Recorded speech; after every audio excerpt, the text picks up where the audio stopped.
Hey, it's Parshat Yitro.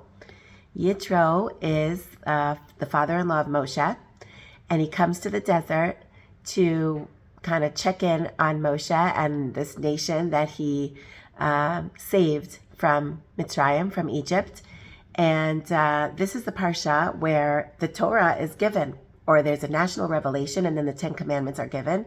The Jewish people, this little fledgling nation of slaves, stands at the bottom of the mountain of Mount Sinai and receive an incredible, momentous revelation from Hashem. They see Hashem, they hear Hashem, and they receive the Ten Commandments. I don't know exactly what it means, what they saw and what they heard, but they received the Ten Commandments.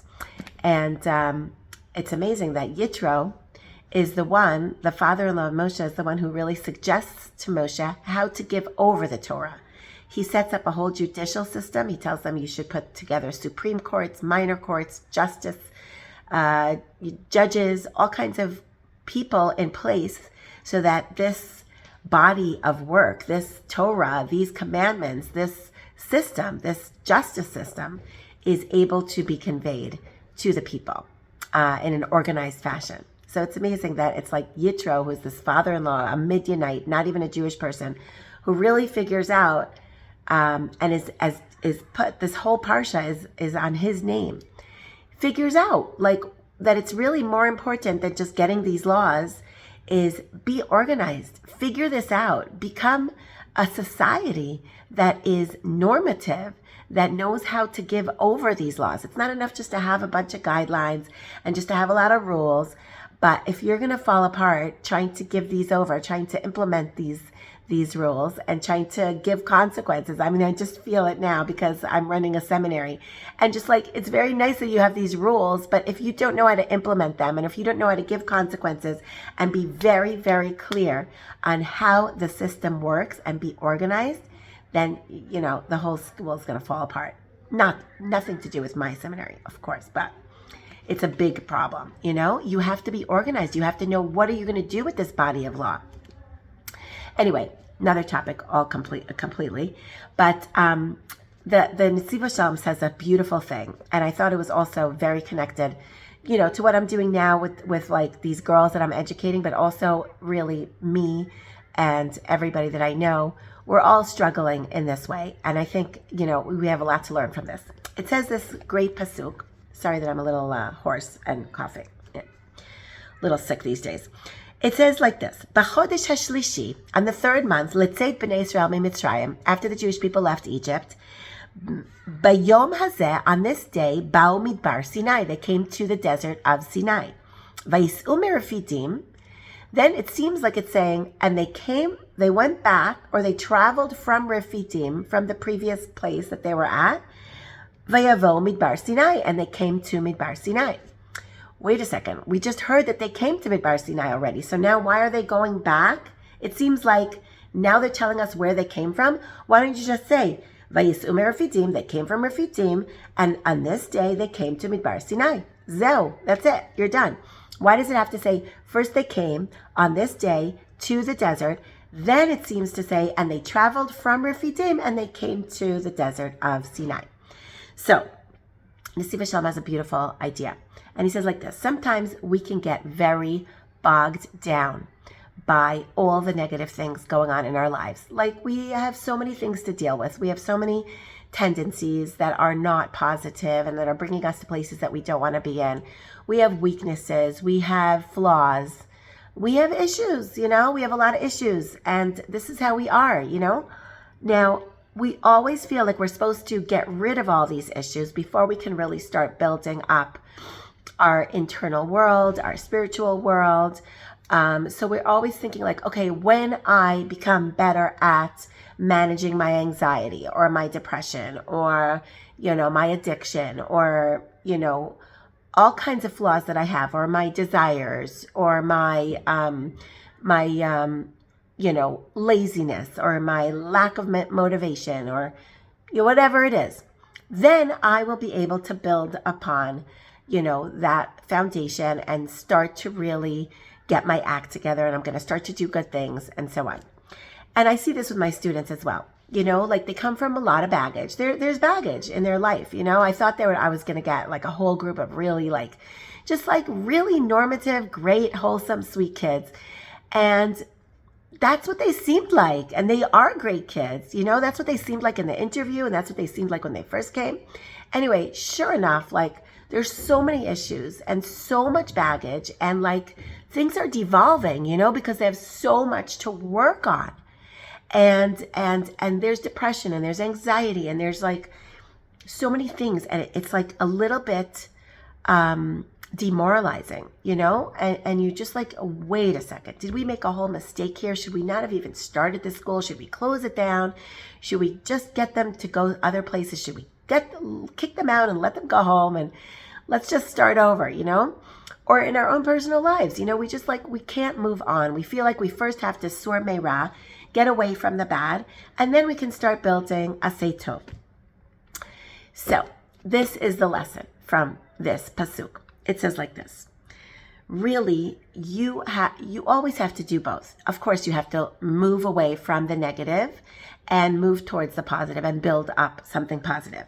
And usually, if you can, it's great to work on, fixing all the bad, and then you can start really building a clean slate and starting anew. And, that's every year in Rosh Hashanah, right after Rosh Hashanah and right after Yom Kippur, you feel like you're starting anew with a clean slate after fixing all the bad. Great.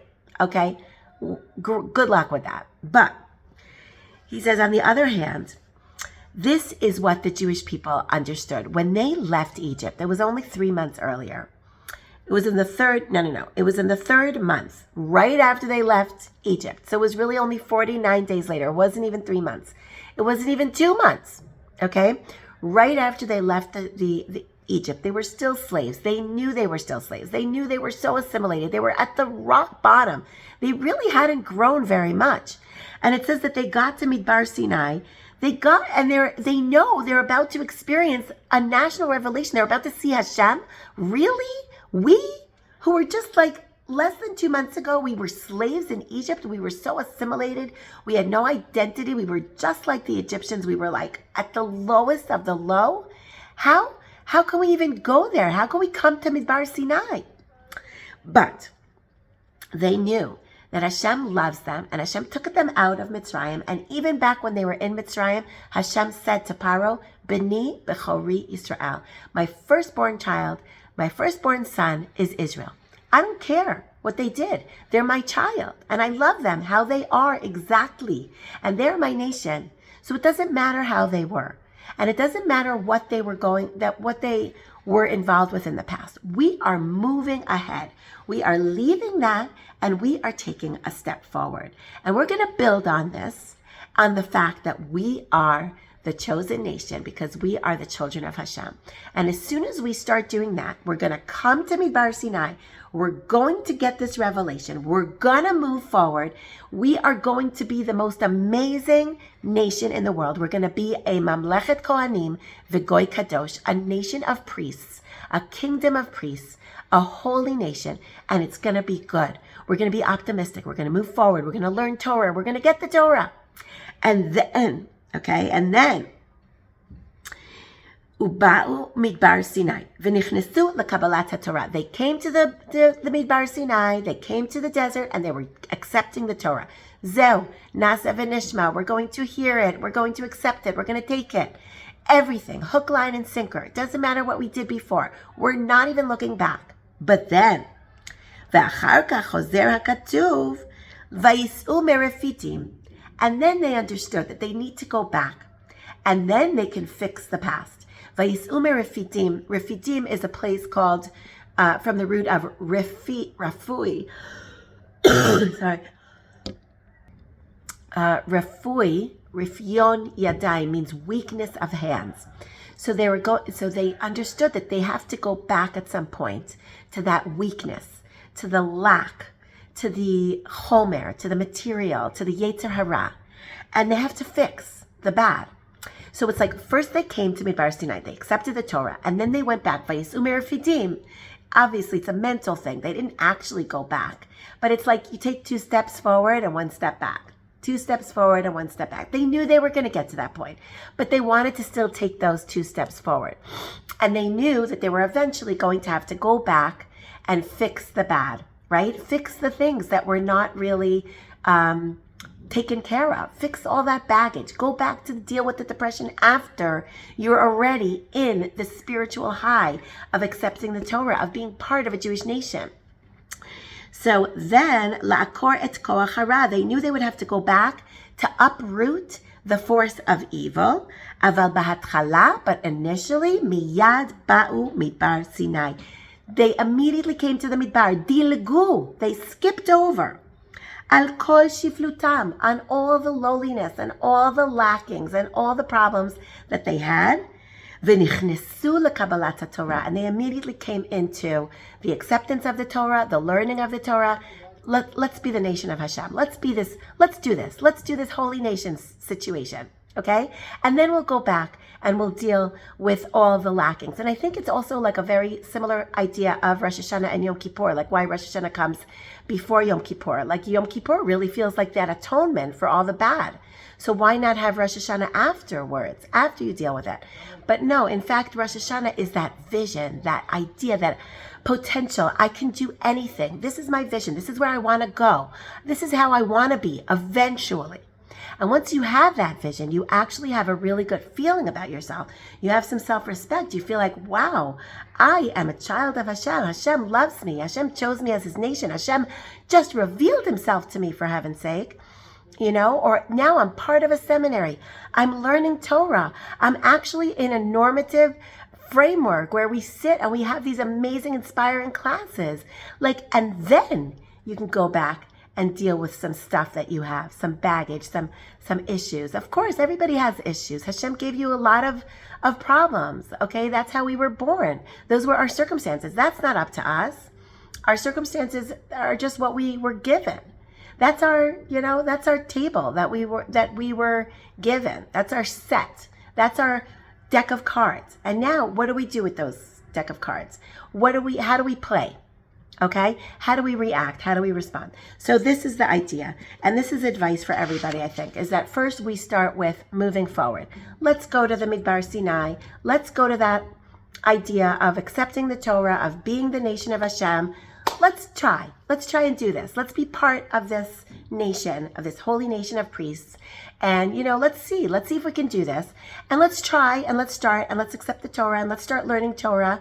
And then we'll go back to Refidim, to all those lackings and all those issues and work on ourselves. Have a great Shabbos.